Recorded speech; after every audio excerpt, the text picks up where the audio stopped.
ओम शांति। देखो, ये जो जगत है ना, हम कहते हैं प्रकृति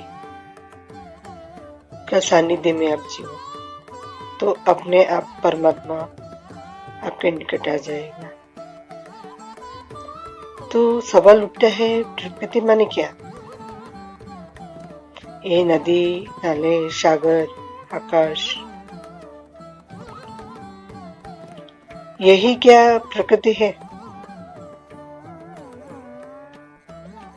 देखो, हमारे ऐसे कहते हैं जब भी हम बीमार हो जाते हैं तो वैद्य होता है, वो कहता है कि आपकी प्रकृति है ना, वो पित्त की है, कफ की है, ऐसा कुछ, और इंडिकेट करता है कि आप ऐसे दवा करो या ऐसा सब्जी ले लो, सब ठीक हो जाएगा। तो उसका मीन्स क्या हुआ? प्रकृति माने अपना जो खुद का गुणधर्म है।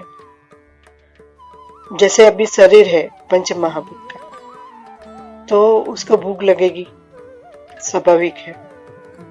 हमारा शरीर अन्न से बना, तो अन्न है, अन्न जाएगा तभी ये शरीर टिकेगा, अन्यथा नहीं।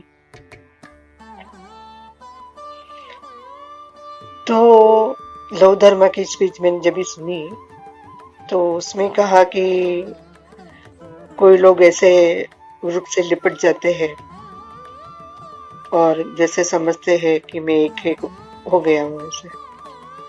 हाँ, वो भावावेश होता है, उसको सभी जगह अपना इष्ट देव नजर आता है, वो लिपट जाए वो अलग बात है। लेकिन उन्होंने आगे चल के वही स्पीच में समझाया कि जैसे मैंने अभी कहा ना कि भूख लगी है तो खाना खाना पड़ेगा, तो वही तरह से अगर और कुछ भी है, जैसे एक जो हम कहते हैं कि सेक्स जीवन में अनिवार्य है, तो उसका मतलब क्या हुआ कि ये प्रकृति है, वो ऐसे कहते हैं ना कि ब्रह्म, तब ब्रह्म का अर्थ हुआ विस्तार, तो एक में से अनेक हो जाना। तो वो कैसे होगा? अगर एक बीज है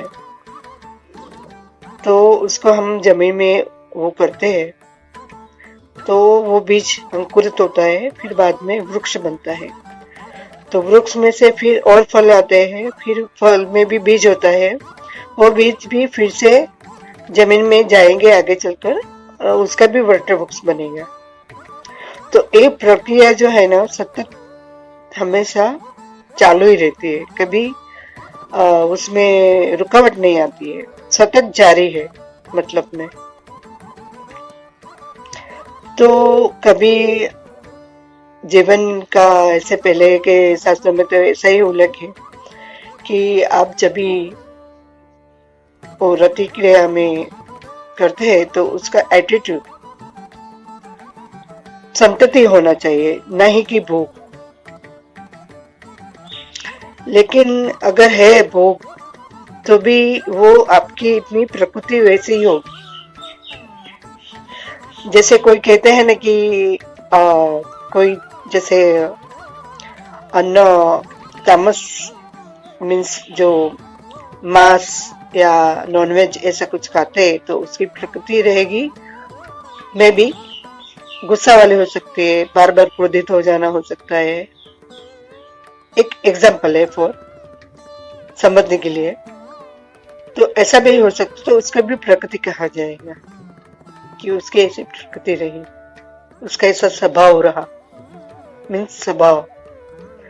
तो आप अपने निज स्वभाव में जिए। अगर आपका भीतर क्रोध है और बाहर आपने सिर्फ एक्शन अभी नहीं किया प्रेम का, तो वो गलत होगा। तो आप क्रोध का भी निरीक्षण करें कि उसकी वजह क्या है।